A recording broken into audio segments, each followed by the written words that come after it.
Hello guys and welcome back to this channel. I'm your host Idika. This is Isaac News. Today we'll be looking at the Presidential Fiscal Policy and Tax Reforms Committee. Now this committee was set up to help the president and to advise him on reforms to shape the Nigerian fiscal policy space. So if you pay attention to this administration, they've been hinting a lot on what we call soft infrastructure. Okay, the previous administration paid a lot of attention to hard infrastructure with roads and bridges and airports, seaports, etc. This administration will continue that, but will pay very key attention to soft infrastructure reforms, laws, legislations, bills, and the likes.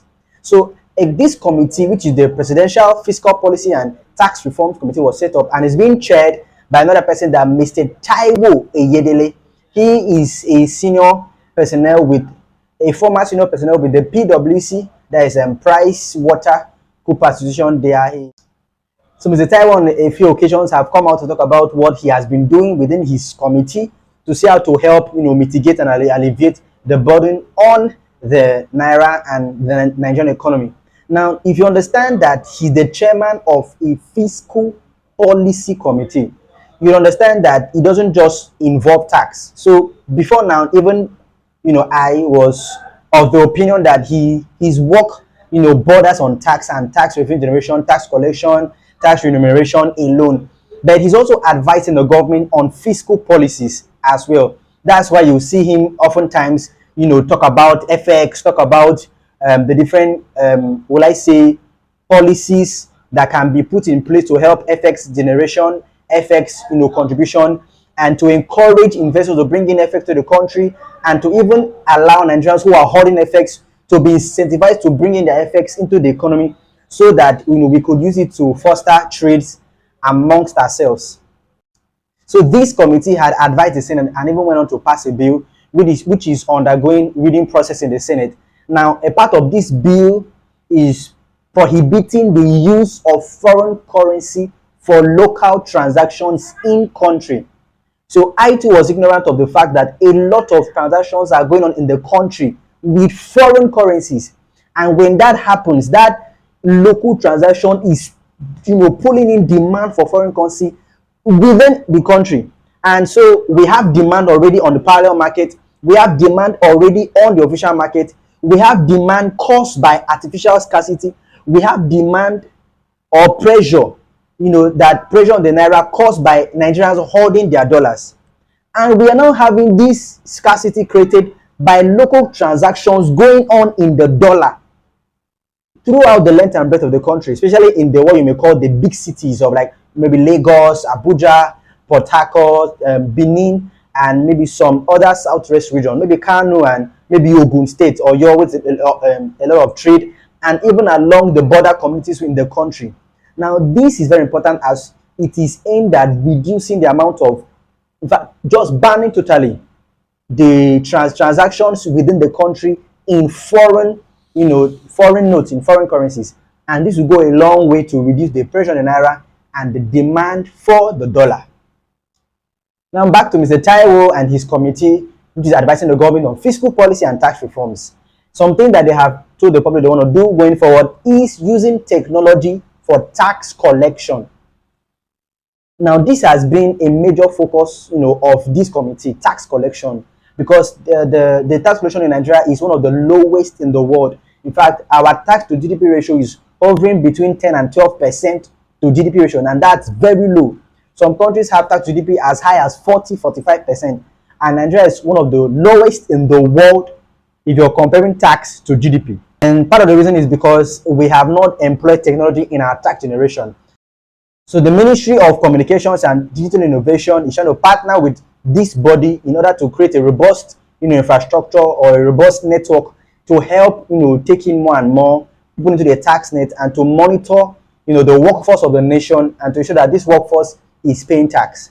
One other thing they're also doing is to bring tax breaks for private sector in respect to wage increase. Now they're saying as many companies, as many industries, firms as are willing to increase the wages of their staff, will give tax breaks to those companies.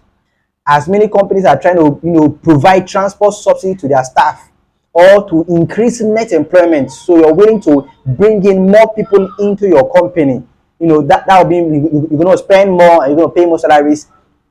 Companies willing to take these bold steps will be given some form of tax breaks, and this is what this committee is proposing to the government. Now, they're also proposing that payment of taxes in foreign currency should be stopped immediately. Now, let's say a company like maybe NNPC or NLNG or any other company that deals with, let's say, an international product who gets their produces in foreign currency. Prior to now, even currently, some of these companies are allowed or expected to pay tax in dollars. So we are directly creating demand for the dollar where it should not be so. So this reform committee is saying, going forward, those companies should pay the equivalent of their tax in dollars in Naira.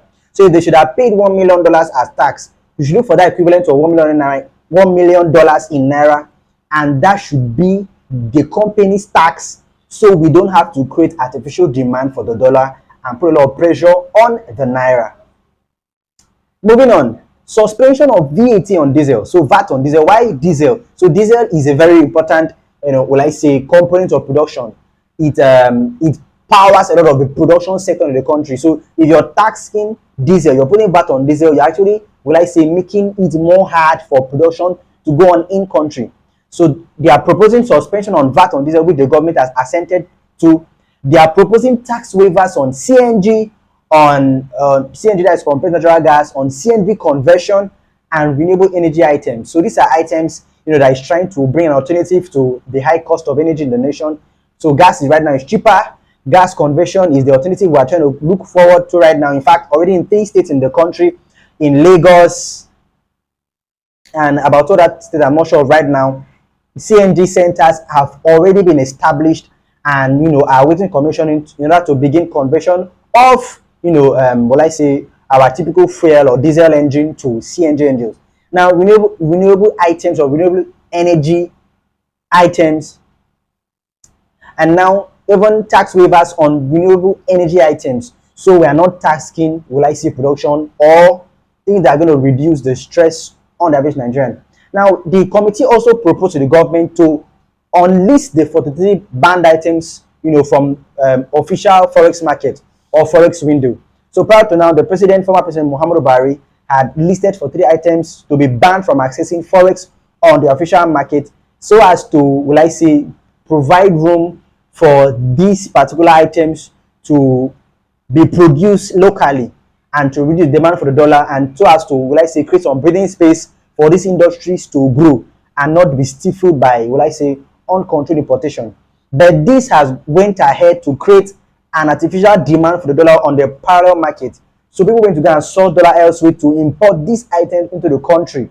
But now it has been unlisted from being banned, and now you could go to the official window to access forex to import these 43 items. So we're trying to pull as much demand as we can away from the parallel market to the official market for legitimate reasons.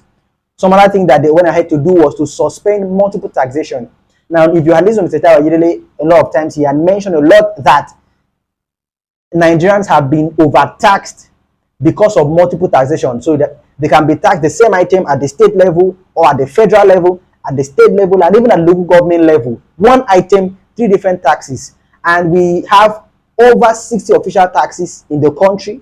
We have over 200 unofficial taxes. If we're talking about a cumulative figure, so the official and unofficial is about 200 taxes. And with this amount of tax burden on the economy, you are going to discourage production and discourage growth. And they noticed that only 9 taxes in the country produces between 95 to 98% of Nigeria's tax revenue.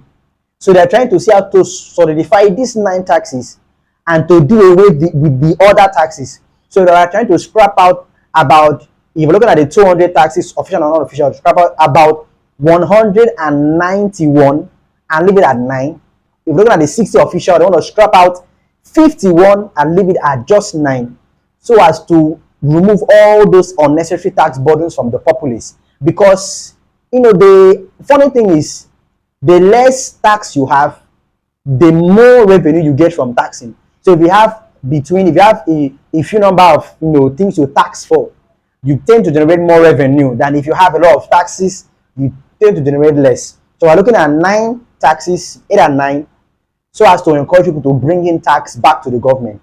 And we are also looking at expanding the tax net to accommodate more and more persons. This is where NIN will come in, BVN will come in, and collaboration with the Ministry of Science and Digital Innovation would come in to help expand the tax net and bring in more people to the country. If you're comparing Nigeria's tax with what some of our West African brothers or African brothers generate, it's very alarming. So our tax for last year, 2022, was 10.1 trillion. That was highest ever. Whereas South Africa got over 40 trillion naira from only personal income tax. The Nigerian budget for 2024 is pegged at 26 trillion. But we can conveniently generate over 40 trillion from tax alone if we can have everybody that should be on the tax net paying their tax, and not outrageous taxes, but the tax that is already being paid right now. The percentage, the rate will be maintained, but we're just going to bring in more people into the net so we can have an increased revenue from taxes. All right, if you're just joining us, I'm your host, Idika Nobot, and we're looking at the presidential committee on fiscal policy and tax reforms and the work they are doing around tax and around fiscal policy generation and the fiscal policy environment. Now, moving on, the federal government plans to introduce new foreign exchange rules, including a crackdown on illicit currency trading. Now, the foreign exchange market in Nigeria is will I say, largely uncontrolled or unregulated, and this is a cultural problem that we have to deal with as a people and ensure that we are doing the right things in order to help our country grow and our currency to appreciate. Now, the government is planning to expand the foreign exchange market to incorporate the BCDs, which is the Bureau, the change guys. We're planning to have forex apps where you can, buy and sell dollars. We're planning to have retail FX dealers, and to outlaw a lot of transactions to be carried out in the black market space.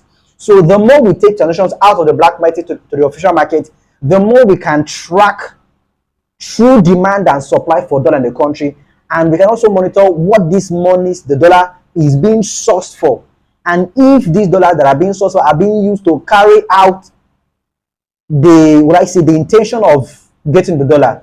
Because we have round tripping going on a lot in this country. People come to accept dollar for agriculture, but end up holding it and selling it, on the black market to get, quick money from the whole dollar scheme or black market dollar selling scheme. And so there's a lot of reform that is about to come up on the whole FX market. We are planning to digitalize Nigeria's FX regime and to discourage holding of FX and discourage unwanted demand from coming into the official market space. Now, this committee also went ahead to advise the government to implement forward contracts, for importation of PMS or crude oil or gas as a short-term measure pending improvement in key economic indices. The government is already keen into this initiative and has gone ahead to place order for $7 billion on forward contracts from LNG. So LNG stands for Nigerian Liquefied Natural Gas. That's NLNG. So NLNG has gone ahead to ask for $7 billion from its buyers. NLNG know that they will be able to sell $7 billion worth of gas for a specific period of time. Let's say between January and May next year. Okay, they are sure that that's already on ground. They can make that sales between January and May next year. So they are going ahead to say, our buyers, give us $7 billion. Our economy needs these dollars immediately to help salvage a lot of crises. And we will then sell to you and you don't need to pay because you've already paid for it. So we can use this money to clear up FX backlog, to ramp up FX supply in the economy, and to reduce the pressure on the Naira. So that's what forward contract is. And NNPC is doing it, and the government is already doing it right now through LNG, and it's about to bring in $7 billion. Now, this was an advice that was given by this committee, the Presidential Committee on Fiscal Policy and Tax Reforms. Now, this policy also went ahead to propose that it should grant tax waivers of penalties and interest on people who have not paid their tax. So government agencies, private sectors, firms, whoever that have not paid tax for however long, the committee said this was going to happen. All the interest that you would have paid or penalties you would have paid for late payment or for delay in payment, we're going to waive all that away. So pay your tax. If not pay tax for 5 years, pay what you should have paid for 5 years with no interest on top, with no penalty on top, just pay it. And you have till 31st December 2023. So we're already in the 8th of November as of the time of making this video. And these guys have until 31st December 2023 to pay off all their outstanding tax for however long, without the penalties, without the interest, without any conditions on it. But after December 31st, there will be penalties and waivers for those who have not cleared their tax backlogs. Now, we truly do hope that this will see the light of day and that it's going to go ahead to help. As you've already seen, we've been following trends right now in the economy. The Naira began to appreciate over the course of the past 2 weeks and is hovering between 850 and 900 on the official window. Even sometimes it even drops down to 800, even 750 on the official window. Is still gaining its true value and is responding positively to the reform that has been put in place by the CBN, put in place by this committee, put in place by the Minister of Finance and other agencies. We're trying to ramp up food supply and some other things are being done in order to help the economy. Now, so this is where we're going to wrap it up for this video. I know I didn't do a lot of explanation in between, but I just want to show you some things that are being put in place to help the economy to stand its ground coming next year. Thank you very much for sticking thus far with us. I remember your host, Edikano Boat. This is Aita Kanis. We see you again. Godspeed.